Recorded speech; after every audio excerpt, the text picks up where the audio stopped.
नृसिंहं भीषणं भद्रं मृत्युमृत्युं नमाम्यहम्।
ಅಗ್ನಿದೇವನಿಗಾದರೂ ಆಯಿತು, ಇಲ್ಲ ಸ್ವರ್ಗಾಧಿಪತಿ ಇಂದ್ರನಿಗಾದರೂ ಅರ್ಪಿಸಬೇಕೆಂದಿದ್ದು ಈ ದೇವನಿಗೂ ಬೇಡ, ಇಂದ್ರದೇವನಿಗೂ ಬೇಡ. ಹಾಗಾದರೆ ಯಾರಿಗೆ ಅರ್ಪಿಸಬೇಕು? ತ್ರಿಮೂರ್ತಿಗಳಲ್ಲಿ ಯಾರು ಸರ್ವಗುಣ ಶ್ರೇಷ್ಠರು ಆದ ಸೃಷ್ಟಿ ಸ್ಥಿತಿ ಲಯಕರರಾದ ಬ್ರಹ್ಮ ವಿಷ್ಣು ಮಹೇಶ್ವರರಲ್ಲಿ ಯಾರು ಸರ್ವಗುಣ ಶ್ರೇಷ್ಠರೋ ಅವರಿಗೆ ಅರ್ಪಿತವಾಗಲಿ. ಹಾಗಾದರೆ ಅವರನ್ನು ಪರೀಕ್ಷಿಸುವವರು ಯಾರು? ಈ ಘನಕಾರ್ಯಕ್ಕೆ ತಕ್ಕ ಘನತೆ ಎಂಬುದು ಭೃಗು ಮಹರ್ಷಿಗಳಿಗೆ ಮಾತ್ರ. ಇದನ್ನು ಸಾಧಿಸಲು ಅವರೇ ಸಮರ್ಥರು. ಆಗಲಿ ಬ್ರಹ್ಮಮಾನಸ ಪುತ್ರರೇ, ಈ ಘನ ಕಾರ್ಯವನ್ನು ನನಗೊಪ್ಪಿಸಿ ನೀವೆಲ್ಲರೂ ನಿಶ್ಚಿಂತರಾಗಿರಿ. ನಾನು ಈಗಿಂದಲೇ ಬ್ರಹ್ಮ ವಿಷ್ಣು ಮಹೇಶ್ವರರ ಲೋಕಕ್ಕೆ ಹೊರಡುತ್ತೇನೆ.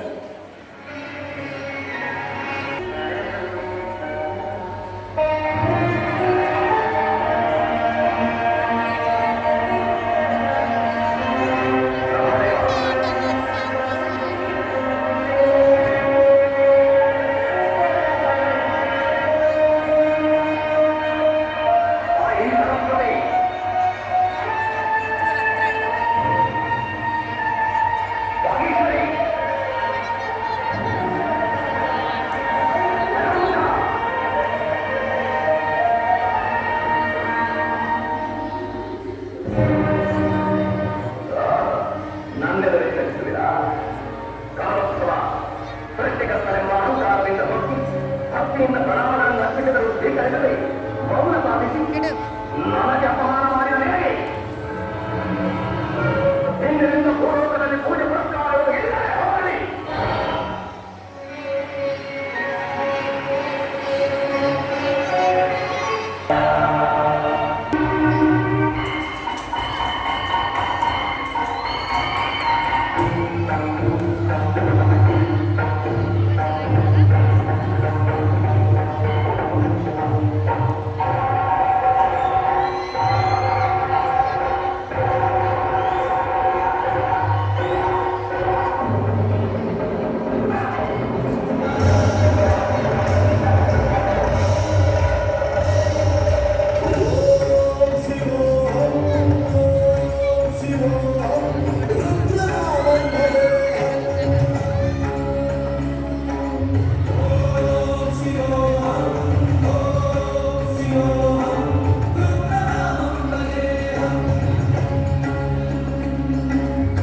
Gracias.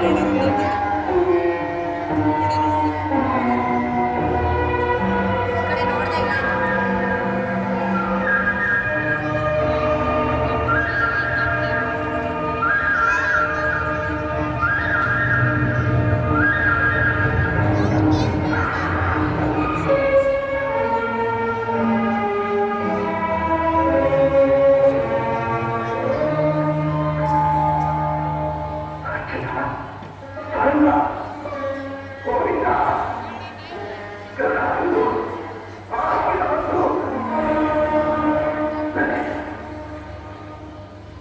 ದೇವದೇವ ಸೃಷ್ಟಿಗಳ ಕಾರಣನಾದ ತ್ರಿಮೂರ್ತಿಗಳನ್ನ ವಿವೇಕನ್ನೇ ಪರೀಕ್ಷಿಸಲು ಹೊರಟ ಪಾಪಿಯಾಗಿಬಿಟ್ಟೆ ನಾನು.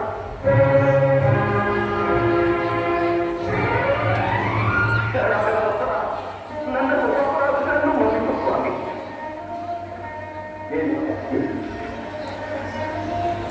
ಬ್ರಹ್ಮಪುತ್ರ ಮೊಮ್ಮಕ್ಕಳು ತುಂಟಾಟ ಮಾಡಿದರೆ ಸಾಕ ಕುಟಿತನಾಗುವನೇ. ಸಮಾಧಾನ ತಂದುಕೊಳ್ಳಿ.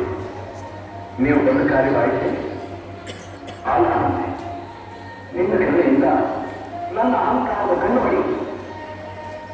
ನೀನೇ ಬ್ರಹ್ಮ, ನೀನೇ ಶಿವ, ನೀನೇ ವಿಶ್ವ ಎಂಬ ನಿತ್ಯ ಸತ್ಯದ ಅರಿವಾಯಿತು.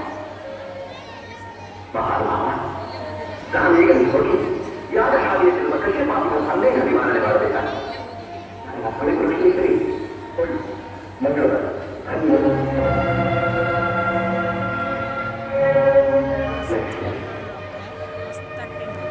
ಕಣ್ಣಲ್ಲಿ ನೀರು ಬಂದು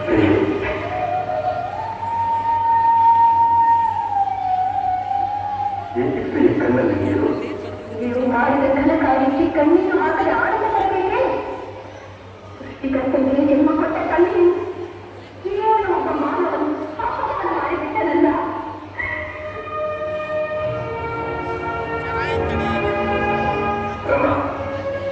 ಮಹರ್ಷಿ ಮಹಾಜ್ಞಾನಿ ಯಾವುದೋ ಘನಕಾರ್ಯ ಸಾಧಿಸುವ ಆರಂಭ ಪಡಿಸಬಹುದೇ ಹೊರತು ಅನ್ಯಕಾಲ.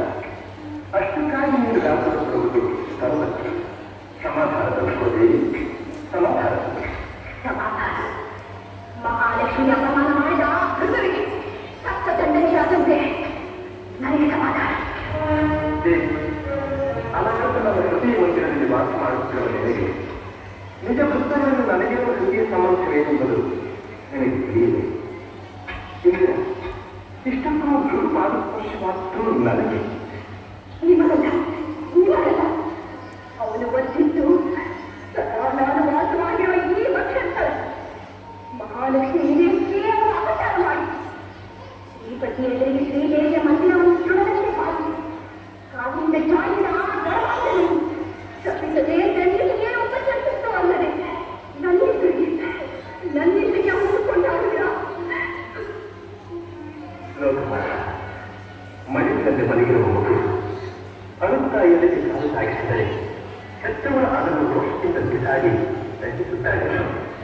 ಪಾದದಿ ಮೃತ್ಯುಘಾತಗೊಳಿಸಿದವನ ಮೇಲೆ ಪ್ರೀತಿ, ಪಾದ ಪೂಜಿಸಿ ಪಾದ ಕಮಲಗಳನ್ನು ಆಶ್ರಯಿಸುವ ನನಗೆ ಬೇಡದ ನೀತಿ. ಅದೇ ಭಕ್ತನಿಗೂ ಭಗವಂತನಿಗೂ ಇರುವಲ್ಲಿ ನಿಮ್ಮ ನೀತಿ ನೀತಿಗಳ ಅವಶ್ಯಕತೆ ನನಗೆ ಬೇಕಿಲ್ಲ. ಯಾವ ಸ್ಥಳದಲ್ಲಿ ನನಗೆ ರಕ್ಷಣೆ ಇಲ್ಲವೋ, ಯಾವ ಸ್ಥಳದಲ್ಲಿ ಈ ಲೆಕ್ಕದ ಪರಸ್ಕಾರವಿಲ್ಲವೋ ಆ ಸ್ಥಳದಲ್ಲಿ ಕ್ಷಣಕಾಲ ಕೂಡ ನಾನು ನಿಲ್ಲುವುದಿಲ್ಲ. ಸರಿಯಾಗಿ ಉಳಿಬೇಕಾಗಿ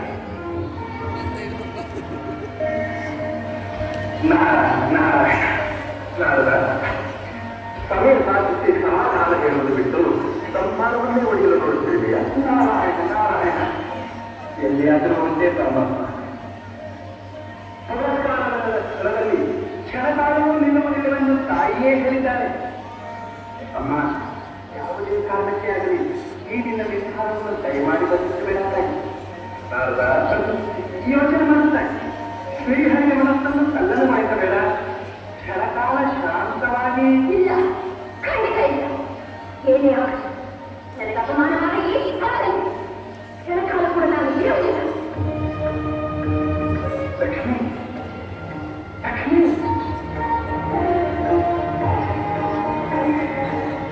ಲಕ್ಷ್ಮಿ ಮಹಾಲಕ್ಷ್ಮಿ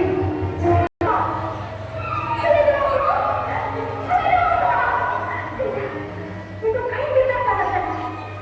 ಏನು ಮಹಾಸಂಗಮ ನನ್ನ ಕಂಡ ಇದು ಕನಸಾಗಿದ್ದರೆ ನನಗೆ ಬೇರೆ ಸಂತತಿ ಬೇಕೆ. ಸ್ವಾಮಿ, ಸ್ವಾಮಿ, ಸದಾ ಕಾಲದಿಂದೆಂದು ಸೇವಿಸುತ್ತಾ ಕಾಲ ಯಾವನು ಬರುತ್ತಿರುವ ನನಗೆ ಈ ಎಂತಹ ಯಾತನೆಯನ್ನು ಸಂಕಲ್ಪದೆ ತನ್ನೆ. ಯಾವ ಕಾರಣಕ್ಕಾಗಿ ನನಗೆ ಯಾವ ಅಪರಾಧಕ್ಕಾಗಿ ನನಗೆ ಹೇಳಿದರೆ ಮಾತನಾಡು ಸ್ವಾಮಿ, ಮಾತನಾಡು.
ನೀಡಿ ತೃಪ್ತಿಪಡಿಸುವ ಪರಮಾತ್ಮನೇ ಅನವರ್ತ ಕ್ಷೀರಾಸಾಗರದಲ್ಲಿ ಮನೆಯಿರುವ ನಾರಾಯಣನಿಗೆ ಆಯಾರಿಕೆ ಬಾಗಿ ಎರುವುದಕ್ಕೆ ಕಷ್ಟವಾಗಿದೆ, ನಂಬುವುದಕ್ಕೆ ಅಸಾಧ್ಯವಾಗಿದೆ. ನಾರದ ನಾನು ಏನು ಮಾಡಲು ಸಿಕ್ಕೇ ಸಾಧಿಸಿಲ್ಲ.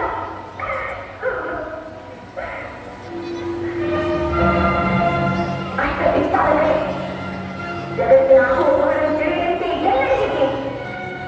ಏನು ನೀವು ಕರ್ತವ್ಯ ಪಾಲಿಸುವ ರೀತಿ ಈಗ ಯಾಕೆ ನಾನು ಕೇಳುತ್ತಿಲ್ಲವೇ? ನನ್ನ ಸ್ವಾಮಿಯ ಮೇಲೆ ಕೇಳಿಲ್ಲವೇ? ಬ್ರಹ್ಮದೇವ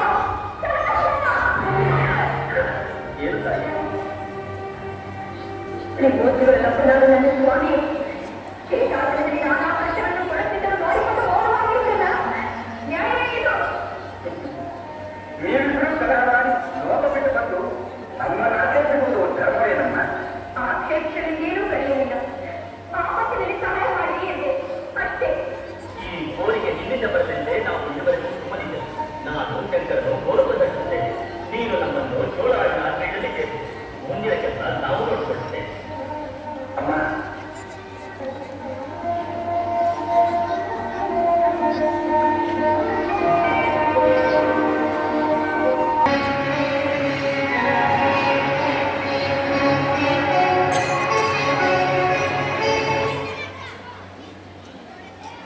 ಚೋಳ ಮಹಾರಾಜರೇ, ಚೋಳ ಮಹಾರಾಜರೇ, ಇದು ಸಾಮಾನ್ಯವಾದ ಗೋವಲ್ಲ.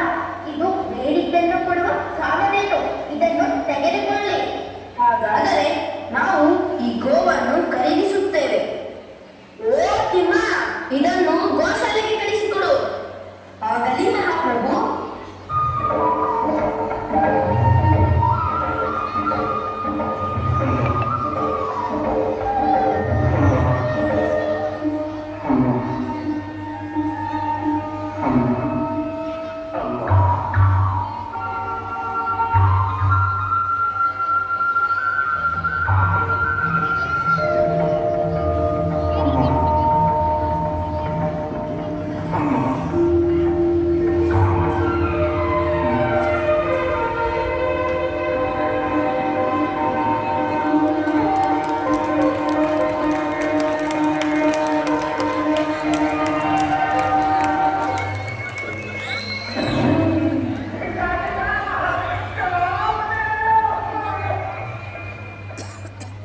ಏನಂದ್ರೆ ಕಾಮಧೇನು ಹಾಗೆ ಹೇಳಿದರೆ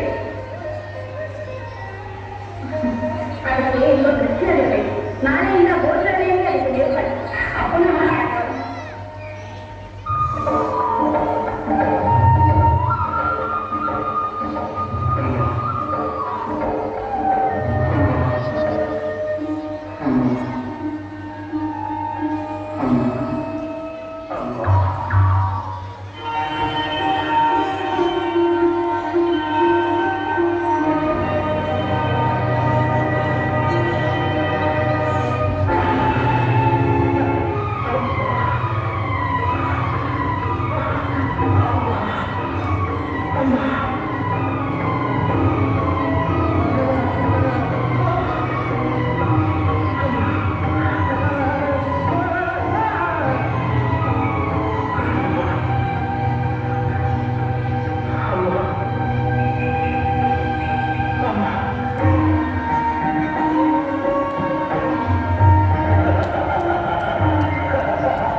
ನನ್ನ ರಾಜ್ಯಕ್ಕೆ ಬಂದು ನನ್ನನ್ನೇ ಯಾರನ್ನು ಕೇಳುತ್ತೀಯ?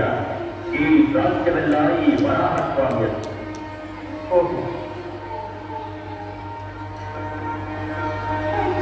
ಪುಣ್ಯಾತ್ಮ, ವಾಸಕ್ಕಾಗಿ ನನಗೆ ಸ್ವಲ್ಪ ಸ್ಥಳ ಕೊಡುವೆಯಾ? ಸರಿ, ನಿನಗೆ ಬೇಕಾದಡಿಯಲ್ಲಿ ಜನವನ್ನಾಕ್ರಮಿಸಿಕೊಂಡು ಆನಂದವಾಯಿತು.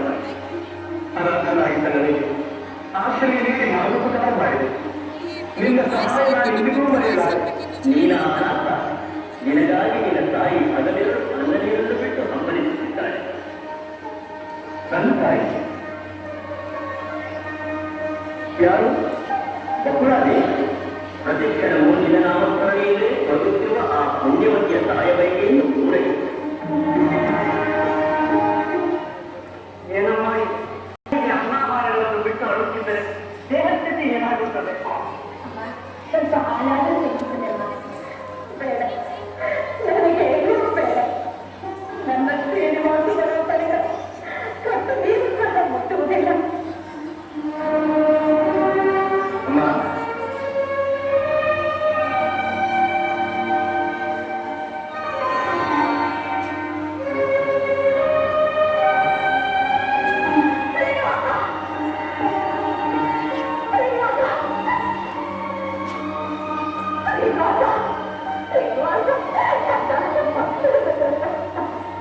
ಏನು ಮಾಡಿ ಮಗ ಮನೆಗೆ ಬಂದಾಯ್ತು.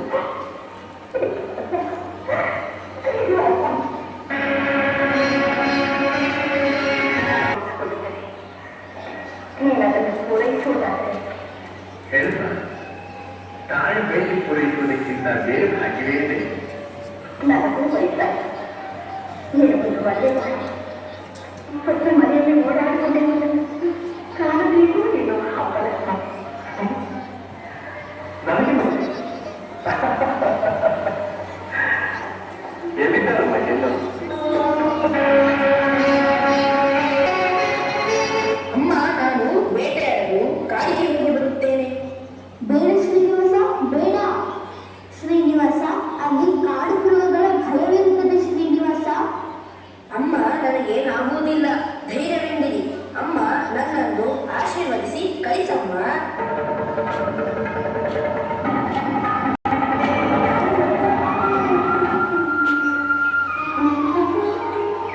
ಸ್ವಲ್ಪ ನಿಲ್ಲು. ಧರೆಗೆ ಮತ್ತು ದೇವತೆಯಂತೆ ಈ ಕಾರಣಕ್ಕೆ ಸೊಗಡನ್ನು ಚೆಲ್ಲಲು ಬಂದಿರುವ ನೀನಾರು. ಎಲ್ಲಿಂದ ಬಂದೆ? ಏತಕ್ಕಾಗಿ ಬಂದೆ? ಸಖಿಯರ ಜೊತೆ ವಿನೋದದಿಂದ ಕಾಲ ಕಳೆಯಲು ಕಾಡಿಗೆ ಬಂದೆ. ನಿನ್ನ ಹೆಸರೇನು? ಪದ್ಮಾವತಿ. ನಿನ್ನ ತಂದೆ ತಾಯಿಯ ಹೆಸರೇನು? ಆಕಾಶರಾಜ, ಧರಣಿ ದೇವಿ.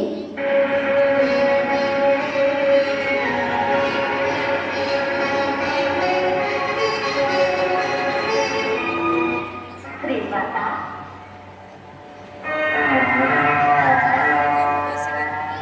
ಯಾಕೆ ಹೀಗೆ? ತಿಳಿಸು.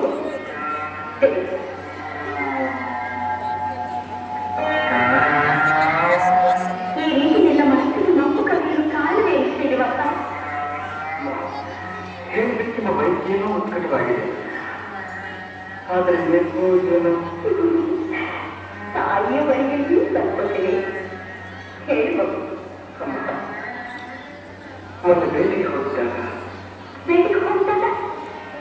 ಆಕಾಶರಾಮನ ಪುತ್ರಿ ಪದ್ಮಾವತಿ ಅವಳನ್ನು ಕಂಡಾಗಿನಿಂದ ನನ್ನನ್ನು ನಾನೇ ಅರಿತವನಾಗಿದೆ. ನಿಂತಲ್ಲಿ, ಕುಳಿತಲ್ಲಿ, ಎಲ್ಲಿ ನೋಡಿದಲ್ಲಿ ನನ್ನ ಕಣ್ಮನಗಳಲ್ಲಿ ಅವಳೇ ಆವರಿಸಿದ್ದಾಳೆ. ಅವಳೆಲ್ಲದ ನನ್ನ ಪಾಡು ಶೂನ್ಯ, ಅವಳೆಲ್ಲದ ಈ ಜಗತ್ತು ಶೂನ್ಯ, ಎಲ್ಲವೂ ಶೂನ್ಯ, ಎಲ್ಲವೂ ನನ್ನನ್ನು ಕ್ಷಮಿಸುತ್ತಾರೆ. ಬಯಸಿ ಬಯಸಿ ಆಕಾಶ ಪುಷ್ಪಕ್ಕೆ ಕೈ ಚಾಚುವುದೇ ಆಡುವ ಅವರೇ, ಆಟದ ವಾಸಿಗಳಾದ ನಾವೇ ನಮ್ಮಂತಹ ಸಮವರ್ತಿಗಳು ಅವರಿಸುತ್ತಾರೆ. ಬೇಡ ಅವರನ್ನು ಮರೆತು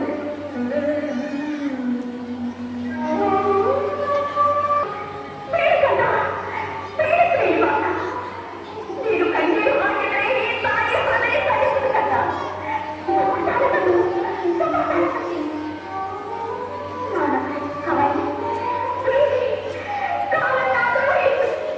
ನಿನ್ನ ಬೇಕೆಯನ್ನು ಪೂರೈಸುವುದು ಮಾಡುತ್ತೇನೆ.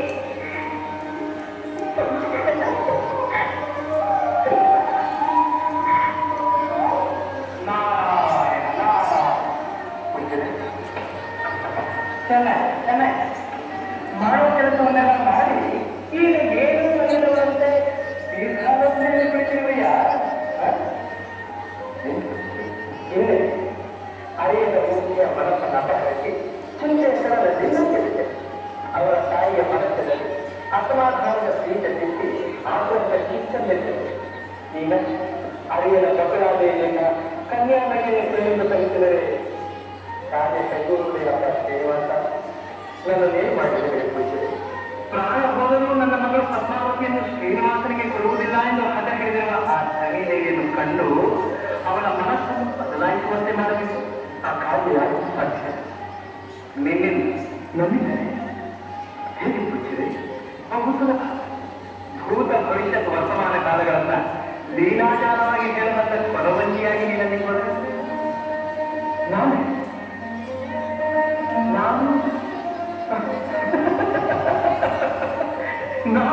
ಕೊರವಂಜಿ.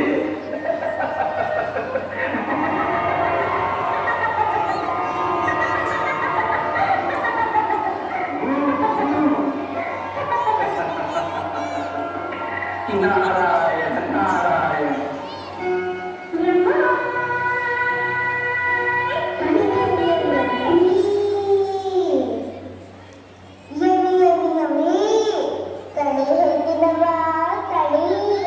ಹಿಂದಾಗಿರುವುದನ್ನು ಮುಂದಾಗುವುದನ್ನು ಕಣಿ ಹೇಳ್ತೀನವ್ವ ಕಣಿ. ಸಖಿಯ ಜೊತೆಗೆ ಹೋದಾಗ ನೀ ಕಂಡೆ ಮನ್ನದಲ್ಲಿರೋ ಶ್ರೀನಿವಾಸನನ್ನ ದೈವ ಇಚ್ಛೆಯಂತೆ ನೀವು ಹಸುವೆ ಅವರನ್ನ. ಯಾವ ಕಾರಣಕ್ಕೂ ನನ್ನ ಮಗಳನ್ನು ಶ್ರೀನಿವಾಸನಿಗೆ ಕೊಟ್ಟು ನಾನು ಮದುವೆ ಮಾಡುವುದಿಲ್ಲ. ಯವಿ ಯವಿ ಯವಿ ಹಾಗನ್ಬೇಡಿ. ಹೇಳು ಮಾತು ಕೇಳು. ದೈವ ಸಂಕಲ್ಪದಿಂದ ಈಗಾಗಲೇ ಶ್ರೀನಿವಾಸ ಮತ್ತು ಪದ್ಮಾವತಿಯ ಕಲ್ಯಾಣ ನಿಶ್ಚಿತವಾಗಿದೆ. ಮಹಾರಾಣಿ ನಿಮ್ಮ ಮಗಳನ್ನು ಕೊಟ್ಟು ಶ್ರೀನಿವಾಸನಿಗೆ ಮದುವೆ ಮಾಡ್ರಿ. ಯಾವ ಕಾರಣಕ್ಕೂ ನನ್ನ ಮಗಳನ್ನು ಶ್ರೀನಿವಾಸನಿಗೆ ಕೊಟ್ಟು ನಾನು ಮದುವೆ ಮಾಡುವುದಿಲ್ಲ. ಮಹಾರಾಜರೇ ಮಹಾರಾಜರೇ ನನ್ನ ಮಾತು ಕೇಳಿ. ಶ್ರೀನಿವಾಸನಿಗೆ ಕೊಟ್ಟು ಮದುವೆ ಮಾಡದಿದ್ದರೆ ನಿಮ್ಮ ಮಗಳು ನಿಮಗೆ ದಕ್ಕುವುದಿಲ್ಲ.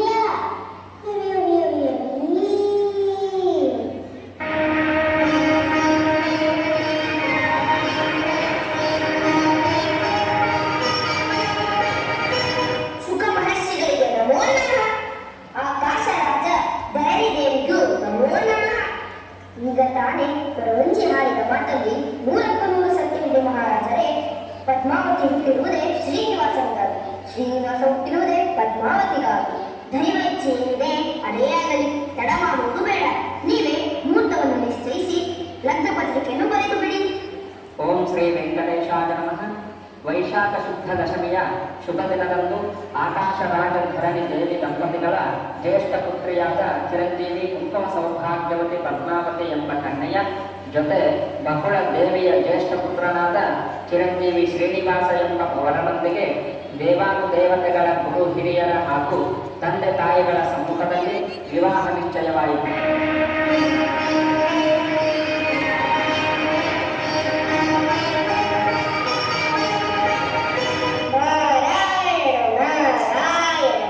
ಬ್ರಹ್ಮದೇವ ಮಹೇಶ್ವರ ದೇವಾನುದೇವತೆಗಳ ಭೂಲೋಕದಲ್ಲಿ ನಡೆಯುತ್ತಿರುವ ಶ್ರೀನಿವಾಸ ಮತ್ತು ಪದ್ಮಾವತಿಯ ವಿವಾಹಕ್ಕೆ ನೀವೆಲ್ಲರೂ ಆಗಮಿಸಿ ಶುಭ ಕೋರಿ ಹಾರೈಸಬೇಕು.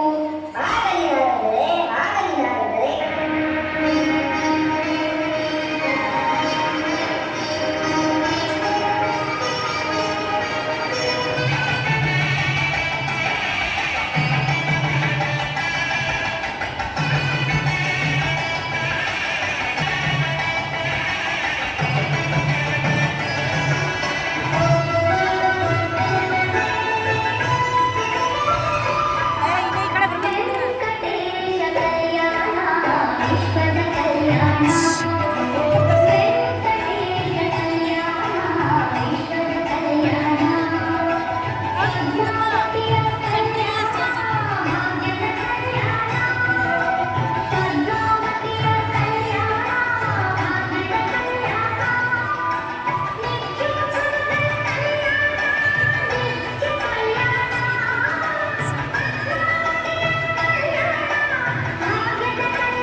ಶ್ರೀನಿವಾಸರು ವಿವಾಹವಾಗುವುದು ತಿಳಿದ ಲಕ್ಷ್ಮೀದೇವಿ ಕಳವಳಗೊಂಡು ವೆಂಕಟಾಚಲಕ್ಕೆ ಬಂದು ಶ್ರೀನಿವಾಸನೊಂದಿಗೆ ವಾದ ವಿವಾದ ಕೇಳಿದ ಲಕ್ಷ್ಮೀದೇವಿಯ ಮಾತನ್ನು ಪದ್ಮಾವತಿ ಆಲಿಸುತ್ತಾ ಈರ್ವ ಸಂವಾದದಲ್ಲಿ ಶ್ರೀನಿವಾಸ ಏನು ಮಾತನಾಡದೆ ಮೌನವಾಗಿ ಕಲಿಯುಗದಲ್ಲಿ ಕಡು ಕಷ್ಟದಿಂದ ಕಂಗಾಲಾಗಿ ಕಾಪಾಡಿ ಎಂದು ಬೇಡಿದ ಭಕ್ತರ ಉದ್ಧಾರಕ್ಕಾಗಿ ತಿರುಮಲೆಯ ವೈಕುಂಠ ನೆನೆಸಿ ಬರುವ ಭಕ್ತರ ಬೇಡಿಕೆಯನ್ನು ಆಲಿಸಿ ಶರಣು ಎಂದು ಬಂದ ಜೀವಿಗಳನ್ನು ಉದ್ಧರಿಸುತ್ತಾ ಕಲ್ಲಿನ ವಿಗ್ರಹ ರೂಪ ಧರಿಸಿ ಶ್ರೀನಿವಾಸ ಗೋವಿಂದ ಶ್ರೀ ವೆಂಕಟೇಶ ಗೋವಿಂದ ಎಂಬ ನಾಮಾಂಕಿತ ಪಡೆದು ದರ್ಶನ ಭಾಗ್ಯ ನೀಡುತ್ತಿದ್ದಾರೆ.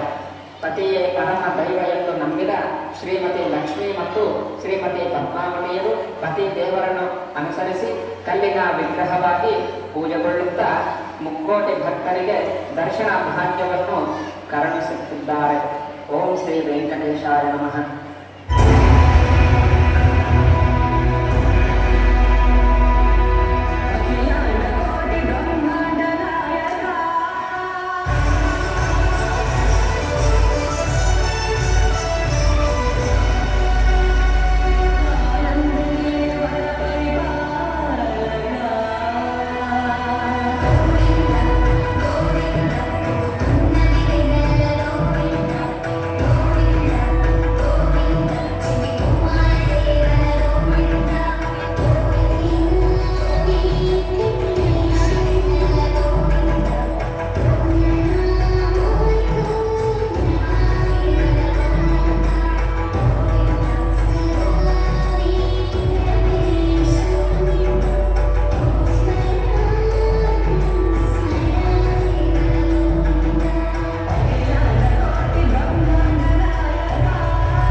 ಹಿಂದೂ ಧರ್ಮದ ಪ್ರಮುಖ ದೇವತೆಗಳಲ್ಲಿ ಒಬ್ಬರಾದ ಭಗವಾನ್ ಶಿವನು ತ್ರಿಮೂರ್ತಿಗಳಲ್ಲಿ ಒಬ್ಬನಾಗಿದ್ದು